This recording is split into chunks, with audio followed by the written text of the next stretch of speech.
Hello friends, I am Aprati. Welcome back to our channel plants space. ये है yellow hibiscus जो कि 5 petals वाला नहीं है। इसमें काफ़ी सारी पेटल्स होती हैं जिससे ये गुच्छे में घना खिलता है और इसी में ही रेड एंड पर्पल कलर भी आता है और कलर्स भी आते हैं। ये जो वैरायटी है, मुझे शुरू में जब ये प्लांट मेरे पास आया था और इसमें गर्मियों में फ्लावर्स नहीं आते थे तो मुझे ऐसा लगता था कि क्यों मेरे प्लांट पे फ्लावर्स नहीं आ रहे हैं, जबकि प्लांट गर्मियों में बहुत अच्छी ग्रोथ करता है। पूरा पौधा ये पत्तियों से भरा रहता है, हरा भरा पौधा रहता है गर्मियों में और रेनी सीजन में।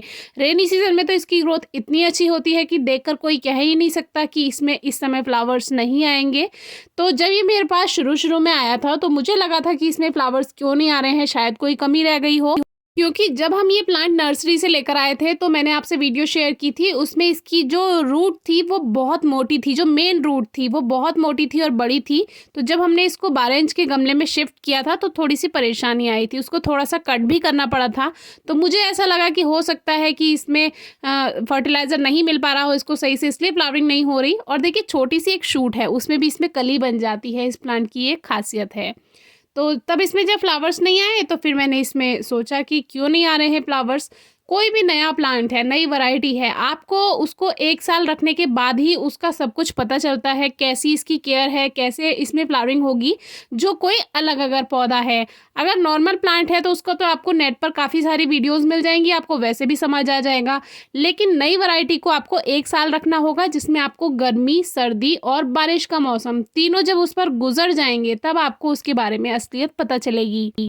तो अब तो ये मेरे पास काफ़ी टाइम से है और बहुत अच्छी फ्लावरिंग करता है। और जब जब टेम्परेचर लो होता है, यानी कि जो मीडियम वाला टेम्परेचर होता है, इधर स्प्रिंग सीजन वाला लगभग फरवरी, मार्च, अप्रैल का जो टाइम होता है, जनवरी में भी इसमें फ्लावर्स आते हैं।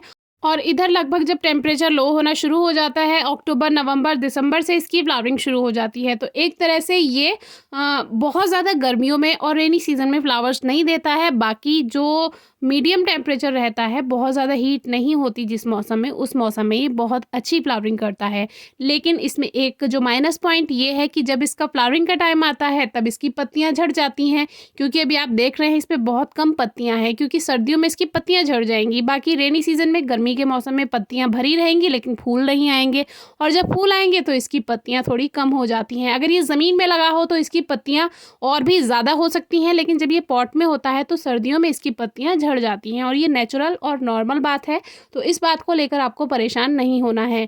और अगर ये प्लांट आपके पास है, गर्मियों में फूल नहीं दे रहा है, तब भी परेशान नहीं होना है, क्योंकि इसका टेम्परेचर आपको पता चल ही गया है। ज़मीन में अगर ये लगा होगा तो ये ज़मीन में भी गर्मियों में फ्लावर्स दे सकता है, लेकिन पॉट में अगर लगा है तो यही जो मौसम आपको बताया ये यही रहेगा।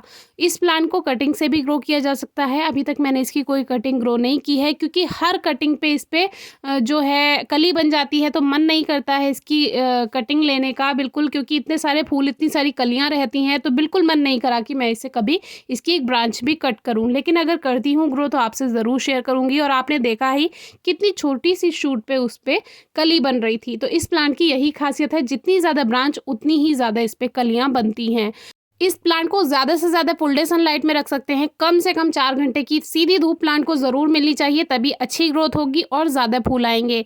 खाद आप दूसरे गुड़हल के पौधों की तरह दे सकते हैं, मिट्टी में गुड़ाई करके हर 20 से 25 दिन पे आप इसमें गोबर की खाद, वर्मी कंपोस्ट या जो ऑर्गेनिक हम फर्टिलाइज़र घर पर बनाते हैं, सब्जी के छिलकों से, फलों के छिलकों से, उससे भी आप इसमें फर्टिलाइज़र दे सकते हैं। सरसों की खली आप डाल सकते हैं। 12 इंच के गमले में 1 टेबल स्पून सरसों की खली का पाउडर डाल दीजिए।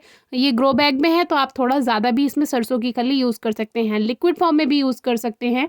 हल्की ही नमी बना कर रखिए। जब इसमें पत्तियां कम होती हैं, पानी की रिक्वायरमेंट बहुत ज़्यादा नहीं होती है, तो मिट्टी में हल्की नमी रहेगी तो ही बहुत अच्छी ग्रोथ कर पाएगा। कोई क्वेरी हो तो ज़रूर पूछिएगा। Thank you.